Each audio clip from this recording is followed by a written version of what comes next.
Sir ನಮಸ್ತೆ, home loan ಬೇಕಿತ್ತು. ಈಗ ಲಂಚ್ ಟೈಮ್ 1 ಅವರ್ ಬಿಟ್ಟು ಬಂದ್ರೆ ಹೋಗ್ರಿ. 1.5 ಲಕ್ಷ ಸ್ಯಾಲರಿ ಇದೆ. ಸೊ ಎಲ್ಲ ಡಾಕ್ಯುಮೆಂಟ್ಸ್ ಎಲ್ಲ ತಂದಿದ್ದೀನಿ ನೋಡಿ ಸರ್. 1.5 ಲಕ್ಷ ಸಂಬಳನ ಸರ್? ಕೂತ್ಕೊಳ್ಳಿ ಸರ್, ಈಗಲೇ ಇಮಿಡಿಯೇಟ್ ಆಗಿ ನಿಮ್ ಲೋನ್ ಸ್ಯಾಂಕ್ಷನ್ ಮಾಡ್ತೀನಿ. ಇಲ್ಲಿ ನಿಮ್ ಪ್ಯಾನ್ ಕಾರ್ಡ್ ಕೊಡಿ ಸರ್. ಥ್ಯಾಂಕ್ ಯು ಸರ್, ತಗೊಳ್ಳಿ ಪ್ಯಾನ್ ಕಾರ್ಡ್. ಇಲ್ಲ ಸರ್, ನಿಮ್ಗೆ ಲೋನ್ ಸ್ಯಾಂಕ್ಷನ್ ಮಾಡಕ್ ಆಗಲ್ಲ. ನಿಮ್ ಸಿಬಿಲ್ ಸ್ಕೋರ್ ತುಂಬಾ ಕಮ್ಮಿ ಇದೆ, 650 ಇದೆ ಸರ್. ಆಗ್ಲ ಬಿಡಿ ಸರ್, ನಮ್ ಫ್ರೆಂಡ್ಸ್ ಕೆಲ ಹೇಳ್ಬಿಡಿ ಸರ್, ಮನೆ ತೊಳ್ತಾ ಇದೀನಿ ಅಂತ. ಪ್ಲೀಸ್ ಸರ್, ಏನಾದ್ರು ಮಾಡಿ ಸರ್. ಒಂದ್ ಕೆಲಸ ಮಾಡಿ ಸರ್, ನಿಮ್ ಬ್ರದರ್ ಅವರು ನಮ್ ಬ್ಯಾಂಕ್ ಅಲ್ಲಿ ಪರ್ಸನಲ್ ಲೋನ್ ತಗೊಂಡಿದ್ರು. ಅವ್ರ ಕ್ರೆಡಿಟ್ ಸ್ಕೋರ್ 760 ಇದೆ. ನೀವು ಅವ್ರನ್ನ ಹೇಗಾದ್ರೂ ಒಪ್ಸಿ ಕೋಸೈನರ್ ಆಗಿ ಸೈನ್ ಮಾಡಿಸಿದ್ರೆ ಅವ್ರ ಕ್ರೆಡಿಟ್ ಸ್ಕೋರ್ ಮೇಲೆ ನಿಮ್ ಕಮ್ಮಿ ಇಂಟ್ರೆಸ್ಟ್ ರೇಟ್ ಅಲ್ಲಿ ಲೋನ್ ನ ಸ್ಯಾಂಕ್ಷನ್ ಮಾಡಿಸಬಹುದು. ಸರ್ ನಮ್ ಬ್ರದರ್ ಈಗಲೇ ಕಾಲ್ ಮಾಡಿ ಇಲ್ಲಿ ಬರಕ್ ಹೇಳ್ತೀನಿ ಸರ್. ಇರ್ರಿ ಒಂದ್ ನಿಮಿಷ ನೋಡಿ, ಇನ್ ಕೇಸ್ ಏನಾದ್ರು ನೀವು ಲೋನ್ ಕಟ್ಟಿಲ್ಲ ಅಂದ್ರೆ ನಿಮ್ ಬ್ರದರ್ ಅವ್ರು ಕಟ್ಬೇಕಾಗುತ್ತೆ. ಮತ್ತೆ ಅಡಿಷನಲಿ ಈ ಲೋನ್ ನ ನಿಮ್ಗೂ ಮತ್ತೆ ನಿಮ್ ಬ್ರದರ್ ಕ್ರೆಡಿಟ್ ರಿಪೋರ್ಟ್ ಗೆ ರಿಪೋರ್ಟ್ ಮಾಡಲಾಗುತ್ತೆ.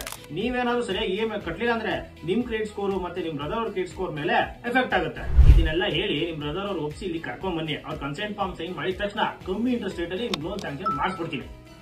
ಅರ್ಥ ಆಯ್ತು ಬಿಡಿ ಸರ್, ಒಪ್ಪಿಸ್ತೀನಿ, ತಲೆ ಕೆಡಿಸ್ಕೊಳ್ಳಿ.